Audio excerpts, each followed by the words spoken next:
আসসালামু আলাইকুম সবাইকে। আমাদের ৩০ দিনের সুইডিশ কোর্সের আজকে হচ্ছে ডে 7। মানে আমরা পুরো ১ সপ্তাহ ধরে শিখতেছি ভালো সুইডিশ। তো আজকে আমরা নতুন কিছু শিখবো না। আজকে আমরা জাস্ট আমরা রিভাইজ করবো। আমরা কি শিখেছি পুরো সপ্তাহে আমরা ওগুলোকে আবার রিপিট করবো যাতে আরকি আমরা ভুলে না যাই। তো আপনাদের হয়তো মনে আছে আমরা ডে 1 এ গ্রিটিংস, অ্যালফাবেট এগুলো শিখেছিলাম। ও, এগুলো। ডে 2 তে আমরা শিখছিলাম প্রোনোমেন অক এর, যেমন ইয়গ যখন আমরা বলি আমি, দু তুমি নাম না বলে হান হুন এগুলো। ইয়গের স্টুডেন্ট আমি একজন ছাত্র। ডে 3 তে আমরা কমন ভার্বস কিছু ভার্ব শিখছিলাম প্রেজেন্ট, যেমন ইয়ব্বা ভার্ব প্রেজেন্ট টেন্স হবে ইয়ব্বার এরকম। তারপর আমরা শিখেছিলাম ইনতে নেগেটিভ কিছু, আমি কিছু করি না, ভার্বের সাথে আমরা ইনতে যোগ করব। তারপর আমরা শিখেছিলাম কিছু কোয়েশ্চেন্স ইও নেই। তো ওটা করতে হলে আমরা কি করি, ভার্বটাকে আমরা আগে নিয়ে আসি, তখন সেটা কোয়েশ্চেন হয়ে যায়। যেমন ইয়ব্বার মানে আমি কাজ করি, কিন্তু প্রশ্ন করতে হলে আমাদেরকে কি করতে হবে, ভার্বটাকে আগে নিয়ে আসতে হবে, সাবজেক্টটাকে পরে। যেমন ইয়ব্বার ডো এর দু স্টুডেন্ট, এখানে এরটাই হচ্ছে ভার্ব। তারপর আমরা নাম্বার শিখেছি এবং টাইম শিখেছি। নাম্বারস 0, 1, 2, 10, 20, 30, 60, 100 এরকম। আমরা টাইমও শিখেছি। ক্লক্কান এর, তারপর আমরা বলবো কয়টা ওইটা আর কি। ক্লক্কান এর হাল্ভ নেইও, আমরা একটা ইম্পর্টেন্ট রুল শিখেছি যে হাল্ভ হলে আর কি মূলত নেক্সট আওয়ারটার আগেরটাকে বোঝায়। তো আসলে আমরা তাহলে যে ফার্স্ট যে দিন যেটা শিখছি ওইটাকে আরেকটু আর কি আমরা প্র্যাকটিস করি। যেমন গ্রিটিংস অক আলফাবেট রিপিটিশন। সো যখন কেউ আসছে অ্যারাইভাল, তখন আমরা বলবো কি হেই। হেই মানে হাই, হেই মানে হ্যালো। তো সুইডিশেরটাকে হেই বলে।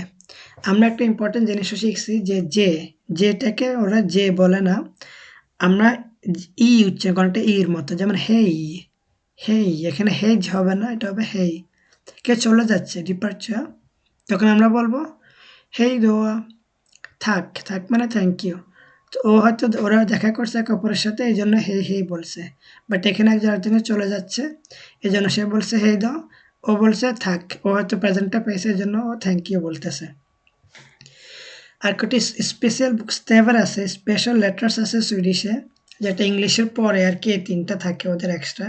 ও, এ, এ, ও, এ, এ। তো ও দিয়ে আমরা শিখেছিলাম অনেকটা ওর মতো উচ্চারণ করা হয়, যেমন অত্তা। এটা আত্মা হবে না, এর উপর যখন একটা ডট থাকে এটাকে ওরা ও বলে, ও। অত্তা, তোগ ট্রেন। অত্তা মানে আট, তোগ মানে ট্রেন। এ, এর উপর দুই ডট থাকলে অনেকটা এর মতো উচ্চারণ করে, অ্যাপলে। এর ইজ, উপরে থাকলে অনেকটা এটা বলাটা কিছুটা কঠিন, এটা আর কি জাস্ট প্র্যাকটিস করতে করতে আপনাদেরও চলে আসবে। এল, এল মানে বিয়া, öga মানে আইস চোখ।